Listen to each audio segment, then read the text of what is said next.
మాంసం చూసిన బలలో పొందుకొనుకు దేవుని యొక్క శ్రేష్టమైన నిర్మలమైన వాక్యపు వెలుగులో మన వ్యక్తిగత జీవితాన్ని పరీక్షించుకొని యోగ్యమైన మంచి మనస్సాక్షితో బలంలో చేయడానికి నేను వాక్యం దగ్గరికి ప్రవేశిస్తాం.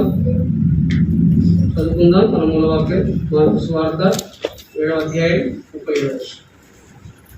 మార్కు సువార్త 7వ అధ్యాయము 37వ వచనం నుండి మరొకసారి అందరం కలిసి బిగ్గరగా స్పష్టంగా చదవగలిగిన వారు నాతో పాటు కలిసి చదవడానికి ప్రయత్నం చేద్దాం. మార్కు సువార్త 7వ అధ్యాయం 37వ వచనం. ఈయన సమస్తము తాము తెచ్చుకున్నాడు,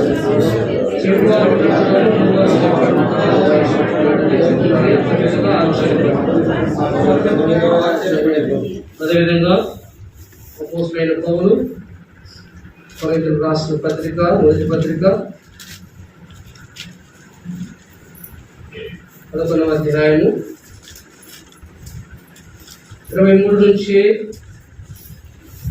31 వరకు ఉత్తర పత్రిక చదువుకున్న మార్చి చదువుకున్నాం. కొరింథీ పత్రిక 11వ అధ్యాయము 23 నుంచి 31 వరకు మార్చి. నేను మీకు అప్పగించిన దానిని ప్రభువులను పొందితిని. ప్రభు అయిన యేసు తన అప్పగించిన రాత్రి ఒక రొట్టెనెత్తుకొని కృతజ్ఞతలు చెల్లించి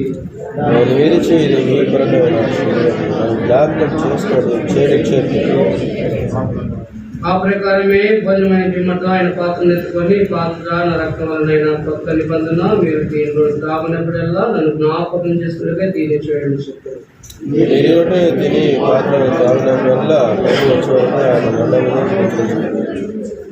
కాబట్టి ఎవడు అయోగ్యంగా ప్రభు యొక్క రొట్టెను తిన్నో లేక పాత్రను త్రాగునో వాడు ప్రభు యొక్క శరీరం గురించి రక్తం గురించి అపరాధును.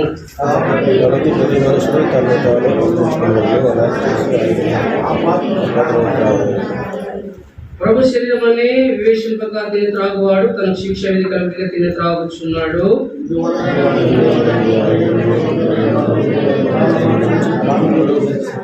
ముప్పై రోజులను కలిసి చదువుకుంటాం. అయితే దేవుడి సహాయకులకు ప్రార్థన చేసుకుందాం. మోకరించుకుందాం. పరిశుద్ధమైన తండ్రి, కృపగల మా యేసుక్రీస్తు ప్రభువా, ఒకసారి పరిశుద్ధమైన నామం బట్టి స్తుతిస్తున్నాం. మీరు సమస్తను బాగు చేయడానికి వచ్చిన పరమవైద్యుడు, బాగులేని మా జీవితాలను బాగుపరుస్తూ వచ్చారు. బాగుపడిన మా జీవితము బాగుగా ఉండటానికి కోరుకుంటున్నాను కనుక ఈ మధ్యాహ్న వేళలో మరొకసారి నీ రక్త మాంసం చూసిన ఉన్న బలైదుకు సమీపిస్తూ వచ్చాం. బాగు చేశావు, బాగుపడ్డావు. మరి బాగుపడిన మేము బాగుగా ప్రవర్తిస్తున్నామా, బాగుగా జీవిస్తున్నామా? నీ వాక్య వెలుగులో పరీక్షించుకోవడానికి సహాయం చేయండి. లేఖనాలను మా వెనుకలో విడిచిపట్టించండి. ఆత్మదేవుడిగా మీరు మాట్లాడే దేవుడు వారిని విశ్వసిస్తున్నాము. ఆయన మాట్లాడే దేవుడు, ఆయన వినుచున్న దేవుడు, నడిచే దేవుడు అని రాయబడింది. మీరు సజీవుడైన దేవుడు, మా మధ్యలో ఆత్మదేవి సంచరించుకే స్తోత్రాలు. పరలోకపు తండ్రి, ప్రేమల ప్రభా, మధ్యాహ్న వేళలో నీ కరుణ, నీ కటాక్షము, నీ జాలి మా పట్ల చూపించండి. మా జీవిత విధానాన్ని నీ సంకల్పంలో, నీ చిత్తంలో మేము సరిచేయబడిన వారమై, సుఖపెట్టుకున్న వారమై యోగ్యముగా జీవించడానికి సహాయం చేయండి. కనికరించండి. నిలబడుతున్న మీద అవసరం అయోగ్యుడు, బలహీనుడు, నీ కృపతో బలపరచండి. నోటికి బుర్రగా వాడుకోండి. నాలుక నోటిని ముట్టము ప్రభావ మీ రక్తంతో కడిగి శుద్ధీకరించండి. వ్యర్థమైన, అనవసరమైన, పనికిరాని మాటలు, నిష్ప్రయోజన మాటలు, సొంత మాటలు ఏది రాకుండా పరిశుద్ధాత్మదేవుడిగా మీరే బతుకుడువై నాతో మాట్లాడండి. మా అందరిని ఎరిగిన దేవుడు, వారి అంతర్యమును ఆయన ఎరిగి ఉండిన రాయబడినట్టుగా మేము ఏ స్థితిలో ఉన్నామో, మా నడక ఏమిటో, మా క్రియలు ఏమిటో, తలంపులు ఏమిటో సమస్తము మీరు ఎరిగినారు కనుక మా అందరితో మీరు మాట్లాడమని ఒకసారి మీ సాయం కోరుకోండి. యేసుక్రీస్తు ప్రభు నామములో ప్రార్థిస్తున్నాము తండ్రి, ఆమేన్. చదువుబడిన లేఖన భాగంలో ఈ లోకంలో మానవుడు చెడిపోయినప్పుడు మానవుడు పాపంలో బంధించబడినప్పుడు, మానవుడు దేవుని గ్రహించక లోకంలో తిరుగుతున్నప్పుడు, మానవుడు దేవుని గ్రహించాలని, మానవుడు దేవుని వెలుగులో జీవించాలని, మానవుడు దేవుని తెలుసుకోవాలని, మానవుడు దేవుని అంగీకరించాలని, మానవుడు దేవుడిని స్వీకరించాలని, సేవించాలని మానవుని పట్ల దేవుడు ఎంతో ఉన్నతమైన ప్రణాళికలు కలిగి ఆ మానవుడి యొక్క బాగు చేయ నిమిత్తమే దేవాలదేవుడు తన ఉన్నతమైన సింహాసనాన్ని, ఔన్నత్యాన్ని, మహిమను అన్నింటినీ వదిలిపెట్టుకొని ఈ లోకానికి మానవ జీవితాన్ని బాగు చేయటమే ఈ లోకానికి వచ్చాడు. యేసుక్రీస్తు రక్తంలో కడగబడిన ప్రతి విశ్వాసం, క్రీస్తు యొక్క శరీరమైన సంఘంలో చేర్చబడిన మన జీవితాలు, యేసుక్రీస్తు రక్తంతో కడగబడి బాగు చేయబడిన మన జీవితాలు బాగుగా ఉన్నాయా అనేది ప్రాముఖ్యం. బాగుగా ఉన్నాయని ప్రశ్నార్థకం. ఎందుకంటే ఆయన మనం బాగు చేస్తూ వచ్చాడు. బైబిల్ మాట సమస్తమును బాగు చేసిండు అంటే ఎందుకు మనం బాగు చేశాడంటే, చూడండి, ఒక హాస్పిటల్లో ఒక పేషెంట్ వెళ్ళినప్పుడు డాక్టర్ అతనికి కావాల్సిన వైద్యాన్ని ఇచ్చి ఏ వ్యాధితో బాధపడుతున్న వ్యాధికి అతనికి వైద్యం అందించి బాగు చేస్తాడు. బాగుపడిన వ్యక్తి ఆ యొక్క బలహీనత నుంచి విడిపించబడి శరీర విధానంలో నడుస్తూ ఉంటాడు. ఒకవేళ అదే బలహీనత నడుస్తుంటే అతడు వైద్యం చేయబడిన డాక్టర్ దగ్గరికి వెళ్ళినా, హాస్పిటల్కి వెళ్ళినా నిష్ప్రయోజనమే. కనుక దేవుడు కూడా మనల్ని ప్రేమించి మనము శరీర విధానంలో చక్కబడి సరిగా నడవాలనే దేవుని యొక్క సంకల్పం. అందుకే దేవుడు మనల్ని బాగు చేశాడు. బాగుగా చేసి ఈ లోకములో శరీర విధానంలో బాగుపడిన వ్యక్తి, బాగుపరచబడిన ఒక వ్యక్తి తన యొక్క సత్య ప్రవర్తన, తన నీతి యొక్క నడవడిక, తన ప్రత్యేకమైన జీవిత విధానం ఎలా ఉంటుందో దేవుని ద్వారా చూపించాలని మానవుడిని బాగు చేశాడు. మరి బాగుపరచబడే మన జీవితంలో మనం ఎలా నడుస్తూ ఉన్నాం, ఎలా జీవిస్తున్నాం, ఎలా తలచుతున్నాం, ఎలా ఆలోచిస్తూ ఉన్నాం, ఎలా ప్రవర్తిస్తున్నాం. రక్షించబడిన నాటి నుంచి నేటి వరకు జ్ఞాపకం చేసి, రక్షించబడక పూర్వం మన జీవితం అంధకారమే, అజ్ఞానమే, చీకటి, పాపమే. ఏం మాట్లాడుతున్నామో తెలియదు, ఏం ఆలోచిస్తున్నామో నాకు తెలియదు, ఏం తలస్తున్నామో తెలియదు, ఏం చేస్తున్నామో నాకు తెలియదు. ఎందుకంటే ప్రభు యేసుక్రీస్తు ఏమన్నాడు? తను మీరు ఏం చేస్తున్నారో మీరు ఎరగని కనుక వీరిని క్షమించు. అంటే మానవుడు అంత తన హృదయ కఠినాన్ని బట్టి, హృదయ బాధను బట్టి, అంధకారాన్ని బట్టి, చీకటిని బట్టి మానవుని యొక్క ప్రవర్తన మానవునికి అర్థం కావట్లేదు. ఎందుకంటే పాపం రాయబడింది, ప్రభు యేసుక్రీస్తు ఒక మాట అంటాడు, చీకటిలో నడిచే వ్యక్తి తాను ఎక్కడికి వెళ్తున్నాడో ఎరగక బయలుదేరుతాడు. చీకటిలో ఉన్న మానవుడు తనకు దారి తెలియదు కనుక, నడవలసిన మార్గం తెలియదు కనుక, చీకటిలో ఉన్నాడు కనుక, గ్రహింపలేకుండా ఉన్నాడు కనుక, తను వెళ్ళు మార్గం ఏదో ఎక్కడికి వెళ్తున్నాడో తెలియదు కనుక నడుస్తూ ఉంటాడు. అయితే మనం ఇప్పుడు వెలుగు సంబంధంలో వెలిగించబడిన వారు, బాగు చేయబడిన వారు, బాగుపడిన వారు, బాగుపడిన యొక్క వ్యక్తిత్వం ఎంతో శ్రేష్టత కలిగి ఉండాలి. బాగు చేయబడిన వ్యక్తిత్వం ఎంతో ప్రత్యేకంగా కలిగి ఉండాలి. అందుకే యేసు ప్రభువు ఏమన్నాడు? లోకానికి మీరు వెలుగై ఉన్నారని. ఎందుకన్నాడంటే ఈ లోకములో మొట్టమొదటిగా లోకమంతా చీకటిగా ఉన్నప్పుడు యేసుక్రీస్తు ప్రభువారు ఎందుకు లోకానికి వెలుగు అనబడిందంటే, చీకటిలో ఉన్న ప్రతి మానవుడు చీకటి సంబంధమైన జీవితం జీవిస్తూ ఉన్నాడు కనుకనే యేసుక్రీస్తు ప్రభువారు ఒక్కరే పాపానికి వ్యతిరేకంగా ప్రత్యేకమైన జీవితం జీవిస్తున్నాడు కనుక ఆయన వెలుగై ఉన్నాడు. అంటే లోకమంతా చీకటిగా ఉంది, యేసుక్రీస్తు ప్రభువారే వెలుగు. అంటే తన ప్రత్యేకమైన జీవితాన్ని బట్టి ఆయన వెలుగుగా ఉన్నాడు. అంటే ప్రత్యేకత వెలుగు. మరి ఆయన మనల్ని కూడా లోకానికి వెలుగు అన్నాడు. కాబట్టి ఈ లోకం మనము కూడా ఈ లోక సంబంధమైన, ఈ చీకటి సంబంధమైన జీవితంలో నుండి వెలుగు సంబంధంగా మార్చబడుతూ వచ్చాము కనుక మనం కూడా వెలుగు సంబంధం వల్లే వెలుగుగా, అంటే ఒక ప్రత్యేకమైన నడవడి ప్రవర్తన మన జీవితంలో కనపడాలనే దేవుని యొక్క సంకల్పం, ఉద్దేశం. అందుకోసమే దేవుడు మనల్ని రక్షిస్తూ వచ్చాడు. కాబట్టి ఆయన మనల్ని రక్షించి బాగు చేసినాడు. కాబట్టి మనం వీటి మీదట ఎలా జీవించాలి? ఒక మాట చదవండి. ఎఫెసీ పత్రిక 4వ అధ్యాయం 15వ వచనం చదవండి. కాబట్టి అన్యజనులు నడుచుకున్నట్లు మీరు నడుచుకున్నది ప్రభునందు సాక్ష్యం ఇస్తున్నాను. వారైతే అంధకారమైన మనసు గలవారై తమ హృదయ కాఠిన్యం వలన తమలోనున్న అజ్ఞానము చేత దేవుని వలన కలుగు జీవములో నుండి వేరుపరచబడిన వారై తమ మనస్సును కలిగిన వ్యర్థత అనుసరించి నడుచుకొనుచున్నారు. పౌలు అంటున్నాడు, చూడండి ఏమంటున్నాడు, కాబట్టి అన్య జనులు నడుచుకున్నట్టు వీరికి మీద నడుచుకొనవలదు. ఎందుకంట అన్య జనులు నడుచుకున్నట్లుగా, అన్య జనులు అంటే అన్యులు అంటే యేసును ఎరగని వారు, రక్షణ లేని వారు, మారు మనసు పొందని వారు, వెలుగు సంబంధులు కాని వారు, ప్రభుని ఎరగని వారు. అన్యుడు అంటే ఎరగని వారు. మనముందరం ఒకప్పుడు అన్యులమే, అన్ని జనాంగమే. ఎందుకంటే కేవలం ఒక ఇశ్రాయేల్ ప్రజలు మాత్రమే దేవుని జనాంగం, యూదులు మాత్రమే. మనమందరం అన్ని జనాంగమే. అయితే అన్ని జనాంగమైన మన జీవితాన్ని దేవుడు జ్ఞాపకం చేసుకొని యేసుక్రీస్తు ప్రభు యొక్క రక్తాన్ని బట్టి మనల్ని ఏం చేశాడంటే తన స్వజనముగా మనల్ని చేస్తూ వచ్చాడు. మీరు ఏర్పరచబడిన వంశము, రాజులైన యాజక సమూహము, దేవుని సొత్తైన ప్రజలు. అంత మాత్రం కాదు, అదే ఎఫెసీ పత్రికలో ఏమంటాడు చూడండి. ఎఫెసీ పత్రికలో 2వ అధ్యాయము 12వ వచనం చదవండి.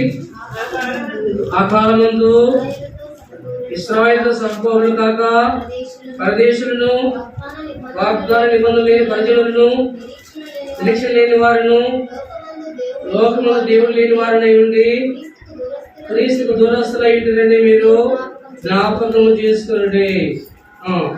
ఆయనను మునుపు దూరస్తులైన మీరు ఇప్పుడు క్రీస్తు యేసునందు క్రీస్తు రక్తం వలన సమీపస్తులై ఉన్నారు.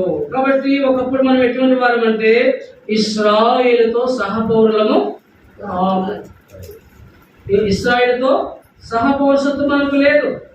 అంత మాత్రం కాదు, మనం పరజనులం అంటే దేవుని ప్రజలంగా లేని వారు. పరజనులు అంటే ఈ దేశం మనది కాదు, ఫారినర్స్. చూడండి, అమెరికా నుంచి ఒక వ్యక్తి ఇంటికి వస్తే ఫారినర్ అంటారు.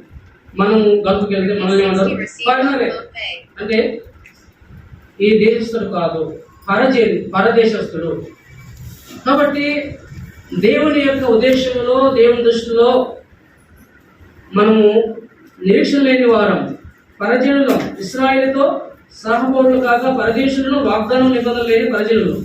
అయితే ఇటువంటి దేవుడు లేని వారిని ఉంటే క్రీస్తు దూరస్తులై ఉంటారని ఇటువంటి మనం ఏం చేశాడంటే యేసు క్రీస్తునందు రక్తం వలన మనం ఏం చేశాడు, దేవునికి సమీపస్తులుగా మార్చబడి ఇప్పుడు దేవుని సొత్తు అయిన ప్రజలు, దేవుని చేత ఏర్పరచబడిన వంశము, రాజులైన యాజక సమూహం, ఇప్పుడు దేవుని ప్రజలంగా మనం పిలువబడుతున్నాం. కాబట్టి ఇప్పుడు క్రీస్తు రక్తం చేత కడగబడి క్రీస్తుకు సమీపస్తులుగా ఉన్న మనము, క్రీస్తు ప్రజలైన మనము ఇక అన్ని జనులు నడుచుకున్నట్టుగా మనం ఏం చేయాలి, నడుచుకోవలేను. అన్ని జనులు నడుచుకున్నట్టుగా మనము నడుచుకోవలదు. ఎందుకంటే ఒకప్పుడు అన్ని జనులు నడుచుకున్నాం, ఇప్పుడు అన్ని జనులు నడుచుకున్నట్టుగా మనం ఏం చేయాలంట, నడుచుకోకూడదు. అన్ని జనులు నడిచినట్టుగా మీరు నడవకూడదు.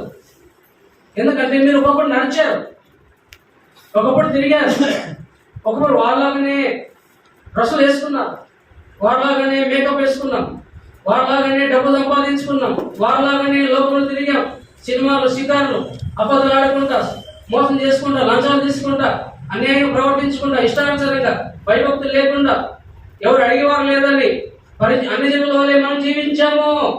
ఇప్పుడు ఏమంటున్నాడు, అన్ని జనుల వల్లే నడుచుకున్నట్లు మీకు మీద నడుచుకోనవలదు. ఎందుకంట నడుచుకోనకూడదు అంటున్నాడు. అందుకే ఎఫెసీ పత్రికలో చూడండి, ఎఫెసీలో ఉన్న సంఘం ఎటువంటి వారంటే అన్ని జనులే. ఎఫెసీ పట్టణము ఎటువంటిదంటే బహు భయంకరమైన పట్టణం, అది వ్యాపారానికి కేంద్రమైన పట్టణము.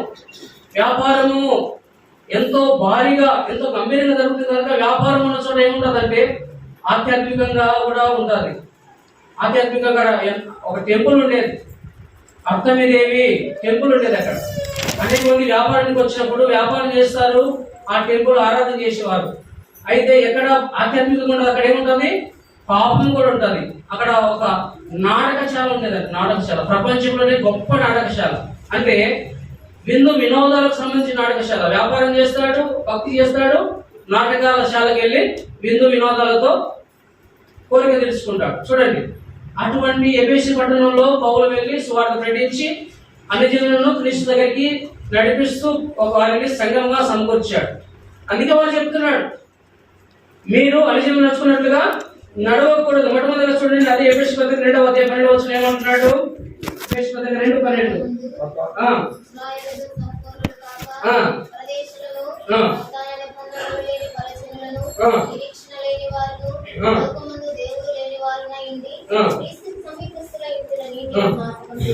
వాటి మీరు జ్ఞాపకం చేసుకోండి. ఒకప్పుడు మీ జీవితము పరజనులు, పరదేశులు, వాగ్దానం లేని వారు వేరే ఉంటుంది. ఇది మీరు జ్ఞాపకం చేసుకోవాలి. అంటే ఎక్కడి నుంచి వచ్చాను, ఎక్కడికి వచ్చాను, ఇది జ్ఞాపకం ఉండాలి. మనం ఒకప్పుడు ఎక్కడున్నాం? బయట లోకంలో ఉన్నాం. ఇది గుర్తుంచుకోవాలి. ఆయన పౌలు అదే రాస్తున్నాడు, అయ్యా ఎఫెసీ సంఘమా, ఎబ్రోను సంఘమా, మీరు జ్ఞాపకం చేసుకోండి. మీరు ఒకప్పుడైతే పరజనులే, పరదేశులే, వాగ్దానం లేదు, దేవుడు లేదు, నిరీక్షణ లేదు, సహపౌరుషత్వం లేదు, ఇటువంటి స్థితిలో ఉన్నారు. అయితే క్రీస్తు యొక్క రక్తాన్ని బట్టి, క్రీస్తు కృపను బట్టి ఇప్పుడు సమీపస్తులు ఉన్నారని ఈ జ్ఞాపకం చేసుకోవాలి. ఇది జ్ఞాపకం ఉంచుకోవాలి. మనం ఒకప్పుడు లోకము, ఇప్పుడైతే దేవుడిలో మనం ఉన్నాం. ఒకప్పుడు చీకటిలో, ఇప్పుడైతే మనం ఎక్కడికి వచ్చాం? వెలుగులో ఉన్నాం. ఒకప్పుడు అపవిత్రత, ఎక్కడున్నాం? పరిశుద్ధతలో పవిత్రులు ఉన్నాం. ఇది జ్ఞాపకం ఉంచుకోవాలి. సంఘాన్ని రాస్తున్నాడు. ఒకప్పుడైతే అక్కడ ఉన్నాం, ఇప్పుడైతే దేవుని శరీరంలో ఉన్నాను. ఇది జ్ఞాపకం చేసుకోండి. రెండో మాట ఏమంటారు చూడండి, రెండో మాట అదే 4వ అధ్యాయం 2వ వచనం, ఎఫెసీ పత్రిక 4:2 ఏమంటారు చూడండి. కాబట్టి ఇది సమాధానమును ముందుకు చేత ఆత్మ కలిగించు ఐక్యమును కాపాడుతున్నది శ్రద్ధ కలిగిన వారే ప్రేమతో ఒకరినొకరు సహించుచు మీరు పిలువబడిన పిలుపునకు తగినట్టుగా దీర్ఘశాంతంతో కూడిన సంపూర్ణ వినయముతోనూ సాత్వికంతోనూ నడుచుకునవలెనని ప్రభువును బట్టి ఖైదీనైన నేను మిమ్మల్ని బ్రతిమాలుచున్నాను. ఫస్ట్ ఏమంటున్నాడు? మీరు జ్ఞాపకం చేసుకోండి, గుర్తు చేసుకోండి మీ స్థితిని. ఇప్పుడు ఏమంటున్నాడు? మిమ్మల్ని బ్రతిమాలుచున్నాను, వేడుకుంటున్నాను, రిక్వెస్ట్ చేస్తున్నాను. ఎట్లా ఉండాలంటే మనము ఎట్లా ఉండాలంటున్నాడు? 4:2లో ఎట్లా ఉండాలంటున్నాడు? ప్రేమతో ఒకరినొకడు సహించు, మీరు పిలువబడిన పిలుపు తగినట్టుగా దీర్ఘశాంతంతో కూడిన సంపూర్ణ వినయముతో సాత్వికముతోనూ నడుచుకోవాలని ప్రభువును బట్టి ఖైదీని నేను మిమ్మల్ని బ్రతిమాలుతున్నాను. అయ్యా జాగ్రత్తగా ఉండండి. 3వ మాట చూడండి, అదే 4:17 ఏమంటాడు? 4:17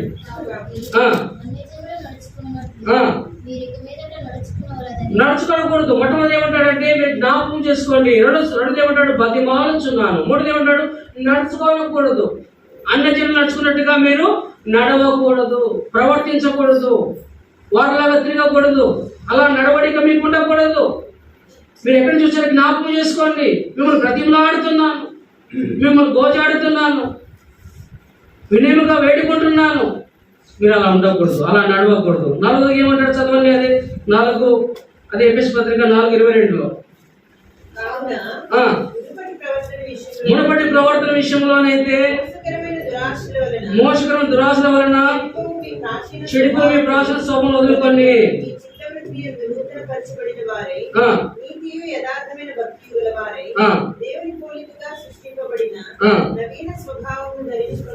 ఇప్పుడు ఏమంటున్నారు చూడండి. మునుపటి ప్రవర్తన విషయంలో మోసకరమైన దురాశల వల్ల చెడిపోయి ప్రాచీన స్వభావం ఏమంటాడు? వదిలిపెట్టుకోవాలి, విడిచిపెట్టాలి. మునుపటి ప్రవర్తన విషయంలో విడిచిపెట్టాలి. మునుపు అనిజనుడివే, క్రీస్తు ఎరగని వాడివే. అయితే ఇప్పుడు ఏం చేయాలి? దాన్ని విడిచిపెట్టే వ్యక్తిగా ఉండాలి, వదిలిపెట్టే వ్యక్తిగా ఉండాలి. ఇప్పుడు నువ్వు నూతన సృష్టి, ఇప్పుడు ప్రత్యేకమైన వ్యక్తి.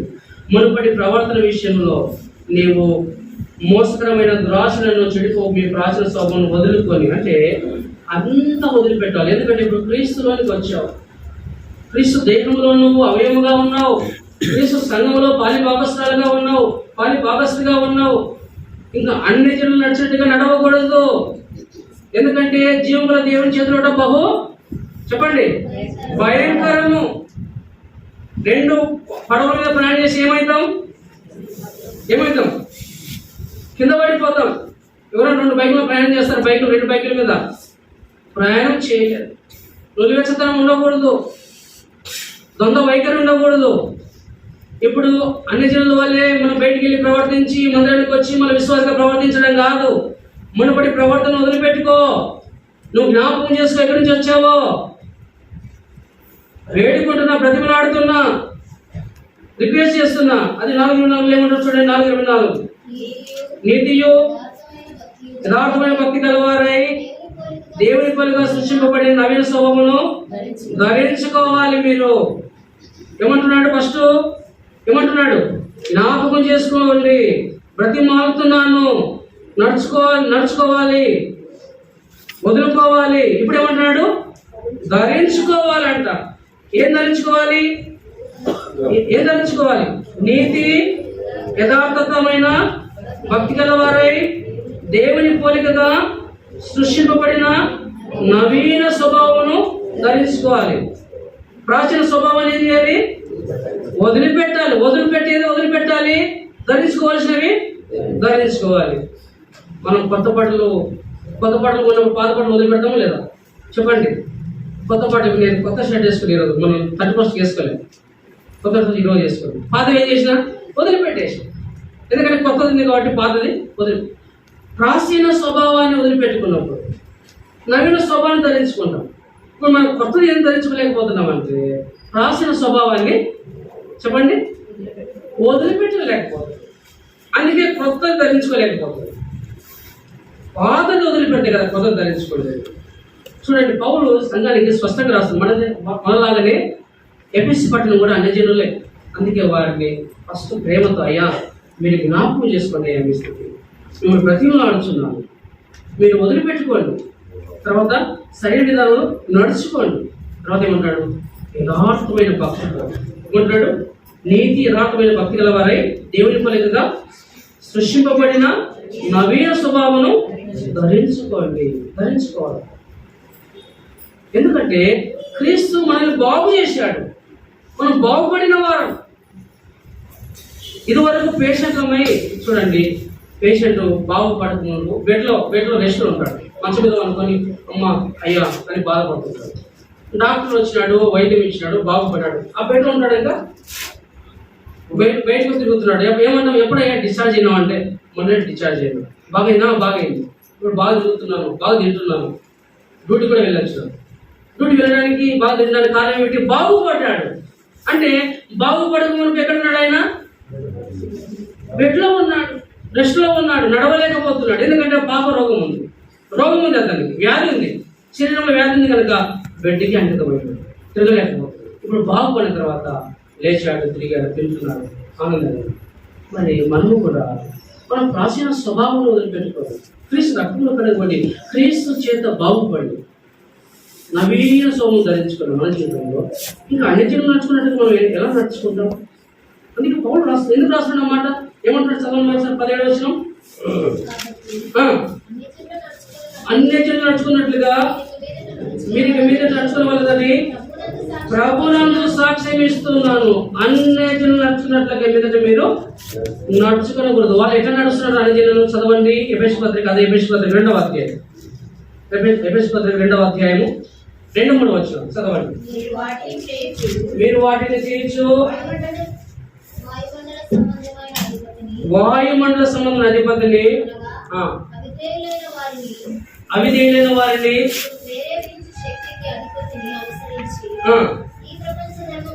ఈ ప్రపంచ ధర్మము చొప్పున మునుపు నడుచుకుంటుంది.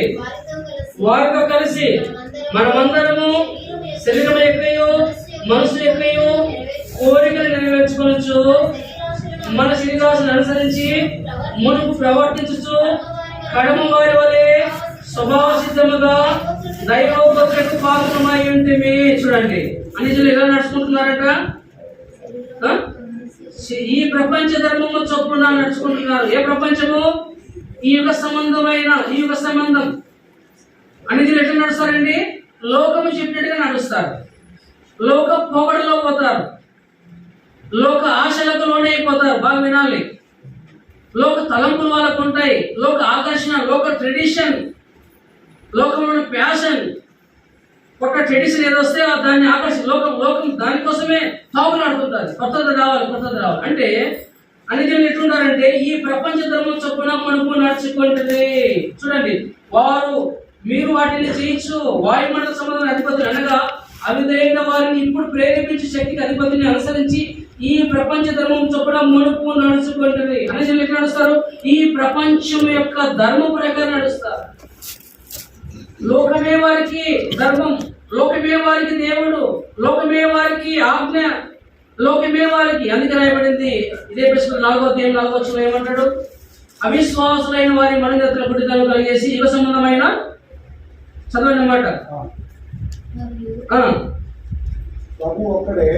క్షమించండి, కొరింథీ పత్రిక రాసిన పత్రిక నాది. చదవండి అన్నమాట. 4:4 కొరింథీ పత్రిక. దేవుని స్వరూపైన క్రీస్తు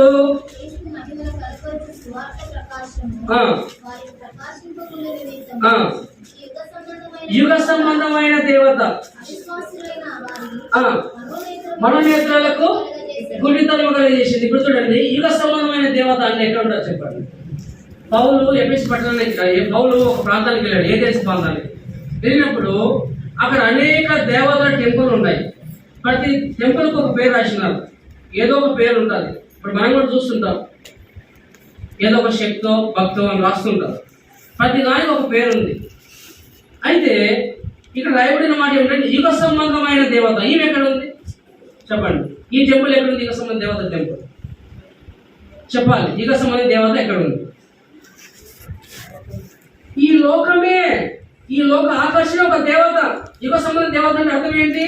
దేవుని వైపు మానవుడు వెళ్లకుండా ఆధ్యాత్మిక జీవితాన్ని నాశనం చేసుకోవడానికి ఈ లోకం ఒక దేవత లాంటిది. వారి కడిపే వారికి దేవుడు అంటే అర్థం ఏంటి? మానవుని కష్టాజితమే దేవుడు అయితే. అంటే దేవుని ఎరగక, దేవుని కంటే ధనాపేక్ష కలిగి ధనం సంపాదించాలని ఆదివారం డ్యూటీలకు వెళ్ళి మందిరానికి రాకుండా పార్ట్ టైం అని ఫుల్ టైం అని డబ్బులు సంపాదించుకొని ప్లాట్లు కొని బ్యాంక్ బ్యాలెన్స్ పెట్టుకొని బిల్డింగ్లు కట్టుకొని కరోనా వచ్చి చనిపోయి మూడోది కడివే కూడా వస్తుందంట. దాన్ని ఏమంటారు? అమ్మకానా? అది కూడా వస్తుంది. అంటే యుగ సంబంధమైన దేవత అవిశ్వాసులైన వారి మనసు పుట్టిన అంటే ఈ లోక దేవత అంటే దేవుని స్థానంలో మనల్ని దేవుని వైపు నడిపించడానికి యుగ సంబంధమైన దేవత ఆకర్షణ. అంటే మానవునికి ఇప్పుడు అన్ని టెంపుల కంటే ఈ దేవత గొప్ప పెద్దది. ఎందుకు తెలుసా? ఏ ప్రపంచంలో ఏ టెంపుల్ అయినా కొంతమంది వెళ్తారు, కానీ యుగ సంబంధ దేవత ఈ ప్రపంచంలో ఒక్కటే దేవత ఉంది. ప్రపంచమే జీవిస్తుంది. ప్రపంచంలో ఏ దేశానికి వెళ్ళే ట్రెండ్ ఇదే. యుగ సంబంధమైన ఈ ఆకర్షణలో ప్రతి ఒక్కరూ ఆధ్యాత్మిక జీవితాలు నష్టపోతారు. కాబట్టి రాయబడిన మాట ఏమిటి? ఈ ప్రపంచ ధర్మం చొప్పున మునుపు నడుచుకున్న వారే. అయితే ఇప్పుడు మనం ఈ ప్రపంచ ధర్మం చొప్పున నడుచుకోకూడదు, నడవకూడదు. యుగ సంబంధం మనం నడవకూడదు. యుగ సంబంధమైన ఈ దేవత ప్రకారం నడిస్తే మనము మునుపు అన్నిటిని నడుచుకున్న వారిగా మార్చబడతాం. చాలా మంది లోకం సార్ అంటారు, వాస్తు అంటారు, ఇక్కడే ఉండాలి వంటగది అంటారు. ఎవరు? క్రైస్తవులే.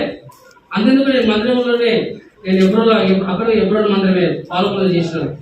ఒకతను అంటాడు, వచ్చి ఏమన్నాడు, అన్న ఏమన్నా కిచెన్ ఎక్కడ పెట్టినారు, ఇక్కడ నుంచి తీసేయండి, ఇది మంచిది కాదు, కొట్లాటలు పడతాయి అంటున్నాడు. ఎందుకంటే ఉదాహరణ కిచెన్ ఇక్కడ పెట్టకూడదు, మూల పెట్టకూడదు అంటున్నాడు.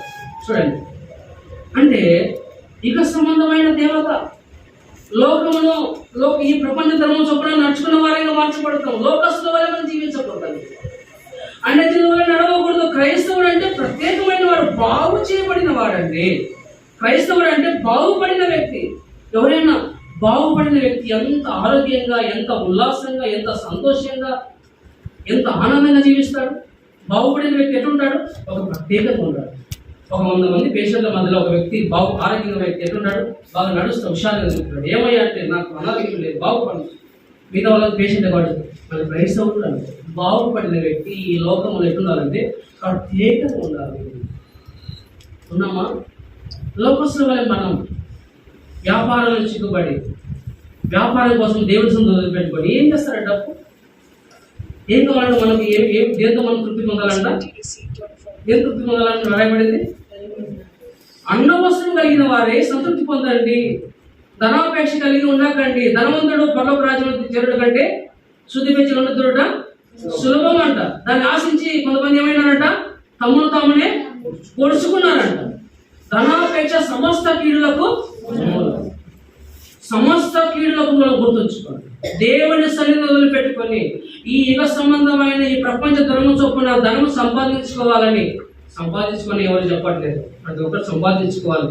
కానీ దేవుని సన్నిధి కంటే, అంటే లోకస్తుల వలె, లోకస్తులు ఏమంటారు తెలుసా, నిత్యము ఉదయం లేస్తే సాయంత్రం వరకు అదే పని వల్ల దైవికమైన ఆలోచన ఉండదు, భయం ఉండదు, నీతి లేదు, న్యాయం లేదు, పరిశుద్ధత లేదు. ఎప్పుడు చూసినా కలెక్షన్, డబ్బు సంపాదన, వ్యాపారమే. ఏంటి కారణం ఏమిటి? ఈ ప్రపంచ ధర్మం సూపం జరుగుతుంది. ఎందుకంటే లోకం ఏమంటో తెలుసా, డబ్బు లేకపోతే ఏమి లేదంట, డబ్బు లేకపోతే ఏమీ లేదు. డబ్బుతోనే ప్రపంచం అంతా నడుస్తుంది. ఒక ఆయన అన్నాడు, నేను స్వార్థ చెప్తే ఆయన మందిరం పైన స్వార్థ చెప్పడం విన్నాడు, వచ్చి ఒకసారి నాకు కలిసినాడు. ఏం చెప్తాము సార్, ఏమి యేసు ప్రభు నేను రైతును, పంట లేకుండా ఇంటికాడ కూర్చొని భోజనం చెప్పినాడా?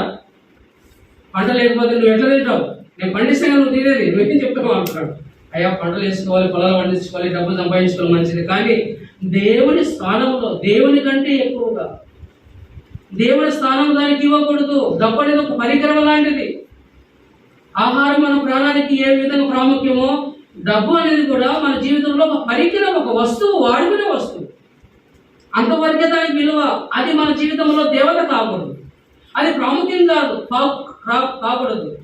దానికి స్థానం ఇచ్చావో, దేవుని స్థానం దానికి ఇస్తే ఏమవుతుందంటే నువ్వుగా ఈ ప్రపంచ ధర్మం చొప్పున నడుచుకునే వ్యక్తిగా ఉంటావు. గుర్తుంచుకోండి, డబ్బు ఎప్పుడు కూడా ఈ లోకంలో ఎంతో ప్రాముఖ్యమైనది. ఈ ప్రపంచ ధర్మంలో డబ్బు ప్రాముఖ్యమైనది. అందుకే డబ్బుని ఏమంటారు, లోకస్తులు ఏమంటారు చెప్పండి? లక్ష్మి అంటారు.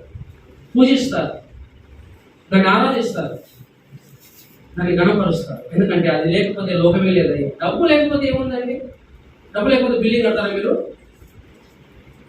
డబ్బు లేకపోతే బిల్డింగ్ కడతారా? డబ్బు లేకపోతే మంచి వస్త్రాలు వేసుకుంటారా? డబ్బు లేకపోతే ఇల్లు కట్టుకుంటారా? డబ్బు లేకపోతే వస్త్రాలు ఆహారం తింటారా? డబ్బు లేకపోతే కారు కొంటారా? అంటే అర్థం ఏంటి? దేవుని కంటే ఏది ప్రాముఖ్యము? డబ్బే ప్రాముఖ్యము. డబ్బు తర్వాత దేవుడు. డబ్బుంటే గౌరవిస్తారు, డబ్బుంటే అధికారము, డబ్బుంటే ఎంతో గౌరవప్రదంగా ఉంటారు. కానీ దేవుడు ఈ లోక ఆ విధమైన ఉద్దేశాలు దేవునికి లేవు. దేవుడు ఈ లోకంలో ఆయన ధనవంతుడిగా పుట్టాడా? ఎలా పుట్టాడు? దరిద్రుడై పుట్టాడంట. ఆయన ధనవంతుడై ఉండి దరిద్రుడై ఈ లోకాన్ని పుట్టి మనం ధనవంతుడు చేయడానికి లోకాన్ని పుట్టాడు. వెండి బంగారు ఆయనవే. కానీ మా దేవుడు ధనము లేకుండా, ధనముతో కాదు, దేవుని మాట ద్వారా మానవుడు జీవిస్తాడు. ధనం ప్రాముఖ్యం కాదు. కాబట్టి మునుపు మీరు ఈ ప్రపంచ ధర్మం చొప్పున మీరు నడుచుకొని ఉంటుంది. ఇప్పుడు మనము ఏం చేయాలంట? ఇప్పుడు అలా మనము ఉండకూడదు, నడుచుకోకూడదు, అలా ఉండకూడదు మనం. కాబట్టి అన్నిటిని నడుచుకునే విధానంగా మనం నడుచుకోకూడదు. చూడండి, చదవండి ఒక మాట, రోమపత్రిక అన్నిటిని ఎలా నడుచుకుంటారు? రోమపత్రిక 3వ అధ్యాయం 9వ వచనం.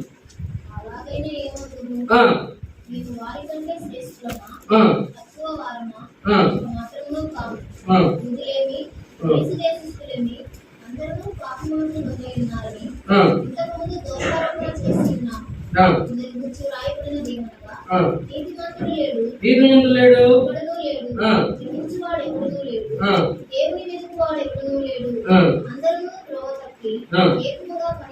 అందరూ త్రోవ తప్పి ఏకముగా పనికిమాలిన వారు అయిపోయారంట. అంటే ఈ లోకంలో దేవుని ఎరగని అన్ని జనులు ఎట్లున్నారంటే త్రోవ తప్పిన వారు, పనికిమాలిన వారు అయిపోయినారు, పాడైపోయిన వారుగా ఉన్నారు. కాబట్టి మన జీవితంలో మనము అన్ని జనులు నడుచుకున్నట్టుగా పనికిమాలిన, పనికిరాని, నిష్ప్రయోజనం వాటిని మనం ఏమాత్రం ప్రేమించకూడదు. ఒక మాట చదువు, కొలస్సీ పత్రిక 3వ అధ్యాయం. కొలస్సీ పత్రిక 3వ అధ్యాయం 1వ వచనం చదవండి. మీరు క్రీస్తుతో కూడా లేపబడిన వారైతే పైనున్న వాటిని వెతుకుడి. క్రీస్తు దేవుడి కుడిపార్శ్వమున కూర్చొని ఉన్నాడు. పైనున్న వాటి మీదనే కానీ భూ సంబంధమైన వాటి మీద మీ మనసు పెట్టుకొనకుడి. ఏలైనగా మీ జీవము క్రీస్తులో కూడా దేవుని యందు దాచబడి దాచబడి ఉన్నది. మీరు క్రీస్తులో లేపబడిన వారైతే అన్ని జనులు నడుచుకున్నట్టు ఇంక మీద నడుచుకోకూడదు. ఆమె వ్యాపారం చేసి నేను వ్యాపారం చేయాలి, ఆమె డబ్బు దొంపాయి నేను డబ్బు దొంపాయాలి అని చెప్పేసి సంఘ ప్రార్థనలకు ఎగ్గొట్టి సిస్టర్స్ ప్రేయర్ మీటింగ్ రాకుండా ఇవన్నీ ఆలోచించి మీ ఎంత అయిందంటే మీ ఆధ్యాత్మిక జీవితానికి నష్టం కలిగించడానికి గుర్తుంచుకోండి. సంవత్సరం నాకు వచ్చిన వాగ్దానం తెలుసా? నేను నీకు ఆజ్ఞాపించిన వాటిని తెలియజేస్తానన్నాడు. అంటే నీ ప్రజలకు ఏమైతే ఆజ్ఞాపించాలనుకుంటున్నానో అది నీకు తెలియజేస్తాను. గుర్తుంచుకోండి, మీరు దేవుని సన్నిధికి ఆటంకంగా సంపాదించే ప్రతి పైసా మీ ఆత్మీయ జీవితానికి నష్టం వాటిల్లుతుంది. మీకు తెలియకుండా మీరు నష్టపోతారు, ఒక దినాన పాడైపోతారు. మనకి ఎంత అవసరమో దేవుడు అన్నిటినీ మనకు అనుగ్రహించి ఉన్నాడు. మనం తెలియగలిగిన వారంగా, జ్ఞానం కలిగిన వారంగా, వెలిగించబడిన వారంగా, సముచిత జ్ఞానం కలిగి అన్నవసరం కలిగిన వారమై దేవుని సన్నిధిని వదిలిపెట్టుకోకుండా బహు జాగ్రత్తగా జీవిద్దాం. ఇక సంబంధమైన దేవత ఈ ప్రపంచ ధర్మం చొప్పున నడుచుకోకూడదు. దేవుని సన్నిధి వదిలిపెట్టుకోకూడదు. ఒక ఆదివారం మాత్రమే వస్తే నువ్వు పరిశుద్ధతలో పొందలేవు. ఒక ఆదివారం పూట పరిపూర్ణతలకు రాలేవు. ఇది కేవలము నీ స్వభక్తి మీద ఆధారపడి సంతృప్తి పొందుతున్నావు. ఎవరైతే సంఘ ప్రార్థన కొట్టి సహోదరుల కూడికకు మానుకొని మేమేదో భక్తి చేస్తున్నాం, ప్రార్థన చేస్తున్నాం, విశ్వాసం అనుకుంటున్నామేమో, అది ఎన్నటికి జరిగిన పని. ప్రతి నిత్యము సంఘములో నీవు ప్రతి కార్యక్రమం హాజరు కావాలి. క్రీస్తు రక్తంలో కడగబడుతూ ఉండాలి. అప్పుడే ఈ లోకంలో భక్తిని కనపరుస్తావు. లేకపోతే నీ భక్తి ఎటువంటిది అంటే శక్తి లేని భక్తి. వారి భక్తి కదా వారి కానీ వారు ఏమి లేదంట, శక్తి లేదు. ఎందుకంటే అనునిత్యము మనము దేవుని సన్నిధిలో కనపడాలి. ప్రతి నిత్యము క్రీస్తు రక్తం కడగబడుతుండాలి. అలా ఉంటేనే నీ భక్తి పరిపూర్ణతలోనికి వెళుతుంది, పరిపక్వత చెందుతుంది, క్రీస్తు సంపూర్ణత సమతలోనికి వస్తావు. లేకపోతే మన జీవితం పాడైపోతుంది. గుర్తుంచుకోవాలి. చాలా మంది మోసపోతున్నారు. అందుకే రాయబడిన మాట ఏమిటి? మోసపోకుడి దేవుడు వెక్కిరించబడి ఏమిటి అదే పండగ వస్తావు. ఈ లోకంలో దేవుని సన్నిధి ఎంత గడిపితే అంత పరిపూర్ణతలోనికి ఆత్మనికి ఎదుగుతావు. అంత పరలోక రాజ్యంలో నీ కొరకు దాచబడిన ఆ మహిమ యేసుక్రీస్తు ప్రభువుతో నీకు అనుగ్రహించబడుతుంది. ఈ లోకంలో ఆయన సన్నిధి అనుభవించకుండా నీ ఇష్టానుసారంగా ఎప్పుడు ఆదివారం 1-2 గంటలు కూర్చొని ఆ సందులో పెట్టి వెళ్ళిపోతే జరుగుతుందా? ఈ లోకంలో ప్రతి నిత్యము దేవుని సన్నిధిలో, దేవుని వాక్యముతో, పరిశుద్ధులతో సహవాసంలో, ప్రార్థనలో, విశ్వాసంలో, క్రమంలో ఎడతెగక ఉంటే నీ ఆత్మ పరిపూర్ణతకు వస్తావు. ఒక దిన క్రీస్తు ప్రత్యక్షమైనప్పుడు ఆయన నీకు ఉంచిన బహుమానం నీకు ఇస్తాడు. ఆ ప్రత్యక్షత నీకు ఉంటుంది. అంత దగ్గరగా సమీపిస్తావు, అంత దగ్గరగా మహిమ పొందుకుంటావు. లేకుంటే ఒక దినాన్ని మనం సిగ్గుపడతాం, దూరంగా వెళ్ళిపోతాం. ఆయన వెలుగు ప్రకాశం మనం చూడలేం. ఎందుకంటే పరిపూర్ణత లేదు. దూరంగా చూడాల్సిన అవసరం వస్తుంది. కనపడడు ఆయన. ఎందుకంటే ఆయన చూడాలంటే ఆ వెలుగు ప్రకాశంలో మనం నింపబడాలి. ఆ పరిపూర్ణత మనకు రావాలి. ఎందుకు దేవుడు మనం సంఘం ఉంచాడు? ఆ పరిపూర్ణమైన దేవుడిని మనం కలుసుకోవాలంటే ఈ లోకంలోనే మనం పరిపూర్ణతలకు రావాలి, సంపూర్ణతలకు రావాలి. అది పౌలు ఎఫెసీయులకు పత్రికలో అంటాడు, క్రీస్తుకున్న సంపూర్ణ సమర్థలోనికి మీరు రావాలి అంటున్నాడు. ఎలా వస్తావు సంపూర్ణత లేనికి? ప్రతి నిత్యము మనం దేవుడి సన్నిధిలో రావడాన్ని బట్టి, పరిశుద్ధులతో సహవాసం చేయడాన్ని బట్టి సంపూర్ణతలకు వస్తాం. సంవత్సరంలో 365 రోజులు ఉన్నాయి. పిల్లలు నెలకు ఒకసారి స్కూల్ పంపించి, లేదా సంవత్సరానికి 2 సార్లు స్కూల్ పంపించే వారు మొత్తం చదువుకుంటారా? పాస్ అయిన పరీక్షలో 365 రోజులు స్కూల్ అయిన రోజులు చదువుకోవాలి. చదువుకుంటేనే ఎగ్జామ్ పాస్ అవుతారు. ఒక్కరోజు పరీక్ష, ఒకరోజు వచ్చి పరీక్ష టైం రాస్తాడు, ఏం నేర్చుకోలేడు. మన జీవితం కూడా అంతే. ప్రతి నిత్యము దేవుడి సన్నిధికి రావాలి. కాబట్టి మోసపోతున్నామేమో, గ్రహింపలేక ఉన్నామేమో. దేవుని బిడ్డల్ని ఎప్పటికైనా వదిలిపెట్టడం. ఒక మాట చదవండి, కీర్తన గ్రంథం, కీర్తన 37వ కీర్తన చదవండి. కీర్తన 37వ కీర్తన 37వ కీర్తన దావీదు ఏమంటున్నాడు చూడండి. తన వ్యక్తిగత జీవితంలో తాను సాక్ష్యం కలుగుతున్నాడు. అంటే తన బాల్యం నుంచి ముసలితనం వరకు ఆయన ఏం కనుగొన్నాడు? చదవండి. కీర్తన 37వ కీర్తన 37వ కీర్తన చదవక. నేను చిన్నవాడే ఇంటిని, ఇప్పుడు ముసలివాడనే ఉన్నాను. ఆయనను నీతిమంతులు విడగొడట గాని, వారి సంతానం భిక్షమించట గాని నేను చూసి ఉండలేదు. ఇది ఆయన అనుభవం, నోటి మాట కాదు. బాల్యంలో నుంచి ముసలితనం వరకు ఆయన చూస్తున్నాడు. ఏమని? నీతిమంతులు, యేసుక్రీస్తునందు విశ్వాసం ఉంచిన వారు నీతిమంతులు. ఎవరైనా భిక్షం ఎత్తుకుంటున్నారు, అడుగు తింటున్నారు చూస్తే నీతిమంతులు విడిచిపెట్టబడట కానీ భిక్షమెత్తుట కానీ నేను చూడలేదు, నేను కూడా చూడలేదు. ఎందుకంటే చాలా మంది నీతిమంతులైన పిల్లలు చూస్తే ఈ రోజు ఎంతో ఉన్నతమైన స్థాయికి వచ్చారు, ఎంతో ఔన్నత్యాన్ని దేవుడు వాడు తీసుకెళ్ళిపోయాడు. ఒక సహోదరుడు రూపసారి, నేను పైన కాన్సల్టీ ఉన్న మామూలులో ఆ అబ్బాయి పాలింగ్ చదువు మామూలుకి వచ్చాడు. చదివే రాదు, వాళ్ళ ఆయన రైల్వే ఎంప్లాయీ, వాళ్ళకి గోదావరి కానీ ఒకటి కుమారుడు, బాగా డబ్బులు ఇచ్చేవారు. ఆ పాలిటిక్స్ కాలేజీలో మన సహోదరుడు లెక్చరర్గా, మన విశ్వాసీయ లెక్చరర్గా ఉన్నాడు. ఆయన కూడా జయచంద్ర అని అన్నది పుత్తూరే. ఆయన ఇప్పుడు ఎప్పుడో ట్రాన్స్లేటర్. ఆయన కూడా అప్పుడు అక్కడే ఆ కాలేజీలో లెక్చరర్గా పనిచేస్తున్నాడు. ఈ అబ్బాయి కాలేజీకే వెళ్ళాడు. కాలేజీకి వెళ్ళకుండా రోడ్డు మీద తిరిగేవాడు. అయితే అన్న చెప్పేవాడు, అన్న వాడు కాలేజీకి రాకున్నాడు, నేను చాలా నీకు చదివే రాదయ్యా, పనికి రాకుండా అయిపోతావు అని. వాళ్ళ నాన్న చాలా మంచి ప్రార్థన పడు. వాళ్ళది చీరాల దగ్గర ఊరు. ఎన్నోసార్లు మందిరంకి వచ్చి ఏడ్చేవాడు, అన్న ఏమన్నా మీరు బ్రతుకు. లాస్ట్కి ఒక రోజు నేను దేవుడు నన్ను సేవకు ఇస్తాడని చెప్పేసి సేవకు వస్తానని చెప్పేసి ఊరికి వెళ్ళిపోయినాడు. వాళ్ళ ఆయన తీసుకొచ్చినాడు, నా సేవకు వస్తాడంట అంటే. ఎలా వస్తావా సేవకు, ఎవరు పిలిచారు నేను అంటే, దేవుడు పిలిచాడంటే, ముందు చదువుకో, నువ్వు సేవ లేదు చదువుకో అని చెప్తే అలా ఉండేవాడు. అయితే ఈ రోజు ఎలా ఉన్నాడంటే హైదరాబాద్లో ఇప్పుడు మెట్టుకుల్లో ఉన్నాడంట. ఎప్పటిలోనే అంటే వాళ్ళు మంచి చాలా ఇద్దరుగా అమెరికాకి వెళ్ళిపోవడానికి వారికి వేస్తుంది. నాకు అప్పుడు పని చేస్తున్నాడు. ఇప్పుడు ఈ విపిఎస్ సండే స్కూల్ టీచర్స్ ఎప్పుడో తరపునే వాళ్ళు మంచి గుడ్ టీచర్స్గా ఉన్నారు. ఎవరి కాలంలో అనుకునేవాడిని వీడు పనికిరాడు చదువు లేదు, రోడ్ల మట్టి తిరుగుతున్నాడు అని అనుకున్నారు. కానీ తల్లిదండ్రులు మంచి భక్తులు, వారి భక్తి నేను ఆశ్చర్యపోయాయి. నాకు ఫోన్ చేశాడు, మేము యూఎస్కి వెళ్తున్నాం, అమెరికా వెళ్తున్నాం, ప్రార్థన చేయండి అంటే. చూడండి ఎంత గొప్ప ఆశీర్వాదం, ఎంత గొప్ప దీవెన. కాబట్టి నీతిమంతులు ఎన్నడూ విడవరు. అనుకోవచ్చు, నేను సంపాదించుకోకపోతే, నేను సరిగా ఉండకపోతే నా పిల్లల భవిష్యత్తు ఏమిటి? నీ పిల్లల భవిష్యత్తు దేవుడి చేతుల్లో ఆయన నిర్మించాడు. నిన్ను అనాథగా వదిలిపెట్టాడు. నిన్ను దేవుడు ఉన్నతమైన స్థాయికి తీసుకెళ్తాడు. ఎక్కడైనా ఎత్తైన కొండపైకి ఎక్కిస్తాడు, తలగా ఉంచుతాడు, తోకగా ఉంచాడు. మనం దేవుడి బిడ్డలము. భక్సింగ్ గారు కూడా ఆ యొక్క కాన్ఫరెన్స్ లో కాన్వకేషన్ లో ఆయన అనేవాడు, రైస్ ఏదైనా మామూలు అయితే ఎన్నో మంచి శ్రేష్టమైన రైసే కావాలంటాడు. ఎందుకంటే ఎవరు వస్తున్నారు కాన్వకేషన్ కు? రాజులైన బిడ్డలు వస్తున్నారు, రాజకుమార్తెలు వచ్చేవారు. మంచి భోజనం పెట్టాలి. మనమందరము దేవుని రాజులని యాగక సమూహం. ఈ లోకంలో భిక్ష ఎత్తడానికి, అడక తినడానికి, బీదలుగా బతకడానికి, దిక్కులేని వారు ఉండడానికి దేవుడు మనం రక్షించలేదు. ఆయన సమస్తమును బాగు చేశాడు. దేవుడు ప్రేమించే వారికి, ఆయన సంకల్పం పిలువబడిన వారికి సమస్తం మేలు కలుగుటకై సమకూడి జరుగుతున్న వాడి ఎరుగుదము. నువ్వు ఎరగవు. దేవుడు ప్రేమించే వారికి ఏమి సిద్ధపరచాడు నీ కంటికి కనబడదు, ఉదయానికి అగోచరం. నీకు ఏమి సిద్ధపరిచాడో, ఏమి దాచి ఉంచాడో ఆ మేలు నీకు తెలియదు. నువ్వేమనుకుంటాడు, అయ్యో నాకు ఇల్లు లేదే, అయ్యో నాకు ఉద్యోగం లేదే, అయ్యో నాకు అప్పులున్నాయి, అయ్యో నాకు బాధలే. దేవుని నీతి రాజ్యం మొదలే వెతుకు, అవన్నీ సమస్తం ఆయన ఏం చేస్తాడు? అనుగ్రహిస్తాడు. వాక్య ప్రభావం మనకు లేదు, వాక్యం శక్తి మనకు లేదు. కేవలం ఏదో ఆచారమైన భక్తులు కొనసాగుతారు. అన్ని జనులకు ఇటువంటి ఆలోచనలు ఉంటాయి. ఎలా బ్రతకాలి, ఏమి తినాలి, ఎవరికి ఇటువంటి ఆలోచనలు? అన్ని జనులు లోకస్తులకు ఉంటాయండి.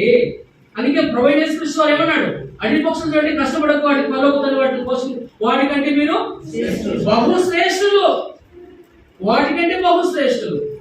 మీ చింత యావత్తు నా పైన వేయండి, దేని గురించి చింతించకూడదు. మనం చేయాల్సింది ఏమిటంటే ఆయనను సేవించే వారంగా ఉండాలి, ఆయనను ఆరాధించే వారంగా ఉండాలి, ఆయన గణపరిచే వారంగా ఉండాలి, ఆయన స్వీకరించే వారంగా ఉండాలి, ఆయన అత్తుకునే వారంగా ఉండాలి. కాబట్టి అన్ని జనులు నడుచుకున్నట్టుగా మనం నడవకూడదు. అన్ని జనులు ఎలా నడుచుకుంటున్నారంట? వాటి మాటలు ముగిస్తా 10 నిమిషాలు చదవలేదు. ఎఫెసు పత్రిక 4వ అధ్యాయము 18వ వచనం చదవమ్మా. వారైతే అంధకారమైన మనసు గలవారై. మొట్టమొదటిగా అన్ని జనులు ఎట్లుండారంట? అంధకారమైన మనసు గలవారు. ఇప్పుడు మనం ఆరాధనలు చూస్తున్నాం. అంధకారమైన మనస్సును ఆయన ఏం చేశాడు? వెలిగించాడు. ఇప్పుడు మనం ఎవరు? తేజవాసుల స్వాస్థ్యములో పాలిభాగస్తులం, వెలుగు సంబంధం. అనేది ఎటువంటి వారంట? అంధకార సంబంధమైన మనసు కలిగిన వారు. ఇప్పుడు యేసుక్రీస్తు ప్రభు నుండి వెలిగించబడిన మనం ఎట్లుండాలంట? వెలుగులో నడిచిన వారంగా ఉండాలి, వెలుగు సంబంధుల వలె ఉండాలి. చదవండి ఒక మాట, అదే ఎఫెసు పత్రిక 5వ అధ్యాయం 8వ వచనం చదవండి. మీరు పూర్వమందు చీకటై ఉంటుంది, ఇప్పుడైతే ప్రభునందు వెలుగై ఉన్నారు. వెలుగు ఫలము సమస్త విధములైన మంచితనము, నీతి, సత్యమును వాటిలో కనబడుచున్నది. కనుక ప్రభుకేది ప్రీతికరము దాన్ని పరీక్షించు, వెలుగు సముద్రం వలె నడుచుకునండి.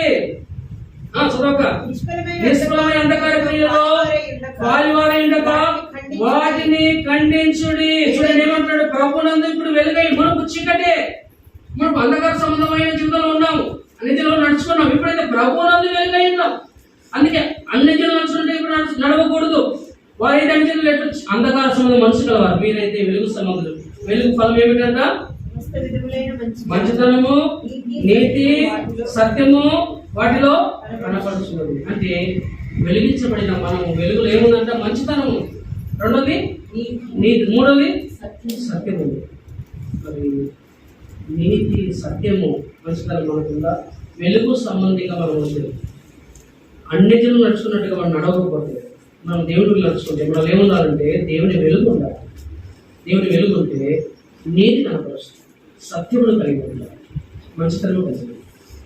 అలా లేకపోతే చూడండి ఏమంటాడు, కనుక ప్రభుకి ఏది ప్రీతికరమో దాన్ని పరీక్షిస్తూ వెలుగు సముద్రం వలె నడుచుకున్నది. అంటే నీతి కలిగిన వారమై, సత్యమును అనుసరించే వారమై, మంచితనం కలిగి నడుచుకోవాలంట. వారైతే అంధకార సంబంధమైన మనసు కలిగిన వారుగా ఉంటారు. రెండవది, వెలుగు సముద్రంలో ఎందుకు దేవుడు మనల్ని వెలుగుగా చేశాడు, ఎందుకు మనల్ని వెలిగించాడు? చదవండి, పేతురు రాసిన మొదటి పత్రిక 2వ అధ్యాయం 9వ వచనం. పేతురు రాసిన మొదటి పత్రిక 2వ అధ్యాయం 9వ వచనం. అయితే మీరు చీకటిలో నుండి ఆశ్చర్యకరమైన తన వెలుగులోనికి మిమ్మల్ని పిలిచిన వారి గుణాతిశయములను ప్రచురము చేయనిమిత్తము చాలు. చీకటిలో నుండి, అంధకారంలో నుండి, అంధకారమైన మనసులో నుండి మనల్ని ఎందుకు వెలుగు సంబంధం చేశాడంటే, మొట్టమొదటిగా వెలుగు ఫలమైన నీతి, సత్యము మనం కలిగి ఉండాలని. రెండోది ఏమిటి? ఆయన గుణాతిశయములను ప్రచురపరచడానికి, అంటే దేవుని యొక్క వ్యక్తిత్వాన్ని నువ్వు చూపించడానికి, దేవుని చూపించడానికి ఈ లోకంలో నీవు అంధకార సంబంధం మనసులో నుండి వెలుగు సంబంధం మనసులోనికి వచ్చావు. మరి దేవుని మనస్సు కలిగిన వారుగా ఉన్నామా? దేవుని మనస్సును మనం చూపిస్తున్నామా? యేసుక్రీస్తు ప్రభువు యొక్క మనసు ఏమిటో మనకు తెలుసా? ఆయన గుణాతిశయములను ప్రచురం చేయనిమిత్తం. ఎందుకు మనం చీకటి నుంచి వెలుగులోకి నడిపించాడంటే ఆయన గుణం ఏమిటో, ఆయన మంచితనం ఏమిటో, ఆయన భావం ఏమిటో, ఆయన ఆలోచన ఏమిటో, ఆయన వ్యక్తిత్వం ఏమిటో మనం తెలుసుకొని ఆ వ్యక్తిత్వాన్ని, ఆయన గుణ అతిశయమును, ఆయన మంచితనాన్ని లోకానికి చూపించడానికి, ప్రశ్నించడానికే నువ్వు చీకటి నుండి వెలుగులోకి పిలువబడుకోవచ్చు. మరి ఆయన ప్రశ్నించే వారిగా ఉన్నాము. ఆయన గుణాతిశయములను ఆలోచన చేసుకుంటాం. కాబట్టి అన్యజనులు నడుచుకున్నట్టు నడకూడదండి. అన్యజనులు అంధకార సంబంధమైన మనసు కలిగిన వారిగా ఉంటారు. అందుకే వారు చీకటిలో ఉన్నారు కనుక దేవుని ప్రశ్నించలేరు. వారికి మంచితనం లేదు, వారికి వెలుగు లేదు, సత్యము లేదు. వారికి అటువంటి జీవితం వాళ్ళు ఉన్నారు కాబట్టి నీతి లేదు కనుక వారు అంధకార మనసులో జీవిస్తున్నారు. నువ్వైతే వెలుగు సంబంధం వల్ల జీవిస్తున్నారు. నీతి, సత్యం, మంచితనం కలిగి అతను దేవుని వ్యక్తిత్వాన్ని ప్రశ్నించే వారిగా మనం ఉండాలి. రెండోదిగా చదవని ఎఫెసీ పత్రిక 11వ మనసు 18వ అధ్యాయం 2వది. అమ్మ హృదయ కాఠిన్యమును బట్టి వారు ఎటువంటి వారంట? ఎటువంటి వారు? హృదయ కాఠిన్యము. అనిజలు ఎట్లుంటారంటే కఠిన హృదయం కలిగిన వారు ఉంటారు. హృదయం చాలా బండలాగా ఉంటుంది, కఠిన హృదయం. కానీ యేసుక్రీస్తు బాగు చేయబడిన వ్యక్తి ఎట్లుంటాడంటే కఠిన హృదయం ఉండదు. కానీ మనం కఠిన హృదయం, రాయి లాంటి హృదయం. ఎంత చెప్పినా కరగకున్నారు. ఇన్ని వాక్యాలు మనం వింటున్నావు కానీ హృదయం మాత్రం మనకు కరగదు. కఠినత్వం అలాగే ఉండదు. చూడండి, ఎవరైతే కఠిన హృదయం కలిగి ఉంటారో వారు ఎవరంటే అన్య జనాంగం, అన్యుల వలె నడుచుకునేవారు. కానీ క్రీస్తు జరిగిన వారు ఎట్లున్నారంటే మంచి మనస్సాక్షి కలిగిన వారుగా ఉంటారు, మెత్తటి హృదయం కలిగిన వారుగా ఉంటారు. కఠిన హృదయం ఉండకూడదు, కఠినత్వం ఉండకూడదు. అన్నిటిలో కొన్ని ఆ కఠినత్వం మనకు ఉండకూడదు. సున్నితమైన హృదయం ఉండాలి, మెత్తటి హృదయం ఉండాలి. కఠినత్వము యేసుక్రీస్తు ప్రభు మనసు ఏమంటాడు? ఫిలిప్పీయులలో క్రీస్తు యేసు మనసు మీరు కలిగి ఉండండి. ఆయన మనసు ఏమంటుందంటే మెత్తటిది, మృదువైనది, సాత్వికమైనది. అటువంటి మనసు మనం కలిగి ఉండాలి. కఠినాత్వం అనుకున్నప్పుడు ఇశ్రాయేలు ప్రజలు కఠినం గల మనసు కావాలి, కఠినం గల జీవించి వారు దేవుని సన్నిధికి చేరలేకపోయారు. చదవని ఒక మాట కీర్తన గ్రంథంలో ఒక మాట రాయబడి కీర్తన గ్రంథము 95వ కీర్తన 8వ వచనం చదవండి. కీర్తన 95వ కీర్తన 8వ వచనం. అరణ్యమందు మోరిమ యొద్ద మీరు కఠినపరుచుకున్నట్లు, మత్సాదినమందు కఠినపరుచుకున్నట్లు మీ హృదయములను కఠినపరచుకున్నప్పుడు. చూడండి, ఇశ్రాయేలు ప్రజలు దేవుడి చేత నడిపించబడుతూ వాళ్ళ హృదయంలో కఠినం చేసుకున్నారంట. మోరిమ జలముల యొద్ద కఠినపరుచుకున్నారు. అందుకే కనాను చేరవలసిన ప్రజలు ఏమైనారు? మార్గ మధ్యలో రాలిపోయారు, రక్షించిపోయారు. ఎవరు యెహోషువ కార్యక్రమం ఎవరు కూడా కనాను చేరలేదు.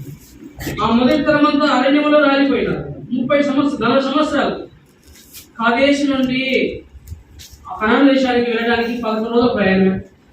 11 రోజుల ప్రయాణాన్ని దేవుడు ఎన్ని సంవత్సరాలు చేశాడు? 40 సంవత్సరాలు. ఎందుకు అలా చేశాడో తెలుసా? వాళ్ళు 40 సంవత్సరాలు ఆ కనాను వేగులు వారు పరీక్షించారు.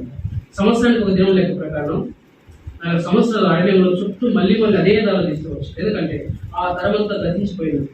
ఎందుకంటే ఉదయం కఠినం చేసుకొని దేవుని సన్నిధిలో కనాను లేక మార్గంలో పాలు ప్రవహించే దేశంలో శ్రేష్టమైన భూభాగంలో వాగ్దాన భూమిలో నివసించండి అయ్యా. నేను మీ దేవుడు నన్ను దేవుడు వారిని వాగ్దాన భూమిలో నడిపిస్తే ఉదయ కఠినాన్ని బట్టి సనికి గొనికి వాగ్దానంలో చేరలేక కణాలలో చేరలేక అరణ్యంలో దిక్కులేని సావదచ్చిపోయారు. మన ఉదయం కఠినం అయితే మనం కూడా దేవుని సన్నిధిలో చేరకుండా ఆగిపోతామేమో. జాగ్రత్త స్వామి. ఉదయం కఠినంగా ఉండదు, మెత్తటి ఉదయం ఉండాలి. కఠినంగా ఉండకూడదు. ఎంత చెప్పినా వినకుండా అలాగే ప్రవర్తిస్తూ ఉంటుంది, అలాగే ఉంటూ ఉంటుంది. నేను మార్చుకోనండి, నేను తగ్గనండి, నేను ఇట్టే ఉంటానండి, ఉండు. ఏమైందావు? కణాను చేరలేవు. దేవుడు తిప్పుతుంటాడు నీకు ఇక్కడే తిప్పి వాసు మారి రాలిపోతారు. కాబట్టి అన్నిజనులకు ఎటువంటి ఉదయం అంటే కఠిన ఉదయం కలిగిన వారు. ఆ 3వ చూడండి, మమ్మలో ఉన్న అజ్ఞానం చేత. వారు ఎటువంటి వారు అంటే అజ్ఞానం కలిగిన వారు, జ్ఞానం కలిగిన వారు కాదు. జ్ఞానం లేని వారికి అజ్ఞానంతో వారు ప్రవర్తిస్తూ ఉన్నారు. అందుకే వారి అజ్ఞానం బట్టి దేవుడిని కనబడలేక దేవుడు దూరం అయిపోయిన జీవితం వాళ్ళు జీవిస్తున్నారు. అయితే మనమైతే ఎట్లుండాలంటే చదవలేము. మాట యాకోబు పత్రిక 2వ అధ్యాయం 12వ వచనం చదవండి. యాకోబు పత్రిక 3:13. మీలో జ్ఞాన వివేకం గలవాడేవాడు వాడు జ్ఞానంతో కూడిన సాత్వికం గలవాడై తన యోగ్య ప్రవర్తన వలన తన క్రియలను కనపరచవలను కదా.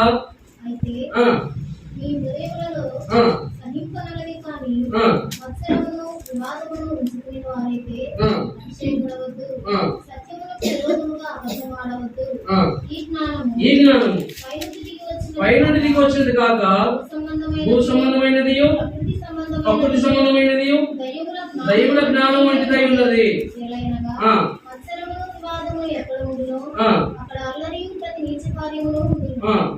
అయితే పైనుండి జ్ఞానము మొట్టమొదట పవిత్రమైనది, తర్వాత సమాధానకరమైనది, మృదువైనది, సులభంగా లోబడినది, కనికరముతోను మంచి ఫలములతోను నిండుబడినది, పక్షపాతమునైనను వేషధారణైనను లేనిదై ఉన్నది. కాబట్టి మన ఈ జ్ఞానం ఎటువంటి అన్నజనులు ఎటువంటి వారంటే వారికి ఉన్న అజ్ఞానం, వారి జ్ఞానం లేదు. అయితే పైనుండి వచ్చే జ్ఞానం ఎటువంటిదంటే పవిత్రమైనది, సమాధానమైనది, మృదువైనది, సులభంగా లోబడినది, కనికరముతోను మంచి ఫలముతో నిండిపడినది, పక్షపాతమైన వేషధారణైనను లేనిదై ఉన్నది. నిజంగా మనం దేవుని జ్ఞానం కలిగిన వారం అంటే కనికరం కలిగిన వారిగా ఉంటాం, మృదువుగా ఉంటాం, పక్షపాత ధైర్యం మనకు ఉండదు. కాబట్టి అర్జునుల వల్ల మనం అజ్ఞానంగా నడుచుకోకూడదు, ఆ జ్ఞానం కలిగిన వారి వల్ల నడుచుకోవాలి.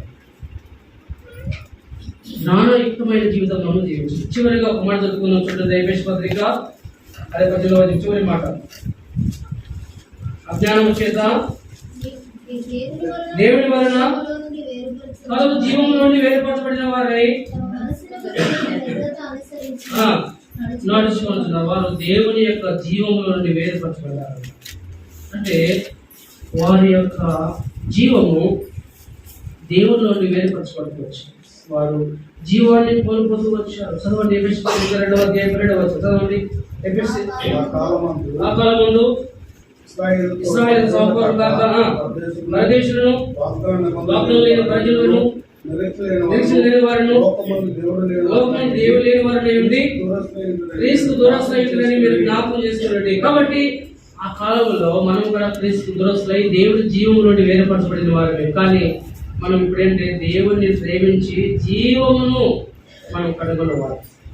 ఇప్పుడు జీవములో మనం వేరుపరచబడకుండా దేవుడి జీవములో మనం జీవించే వారిగా ఉన్నారు. ఒక్క మాట చదువుకొని ముగించుకుందాం. మొదటి యోహాను పత్రిక 3వ అధ్యాయము 14వ వచనం చదవండి, ముగిస్తాం. మొదటి యోహాను పత్రిక. మనం సహోదరుని ప్రేమిస్తూ ఉన్నాం కనుక మరణంలోని జీవులను దాటినామని ఎరుగుదము. ప్రేమ లేని వాడు మరణంలో నిలిచిన్నాడు. తన సహోదరుని ద్వేషించేవాడు నరహంతకుడు. ఏ నరహంతకుని యందు నిత్య జీవం ఉండదని మీరు ఎరుగుదురు.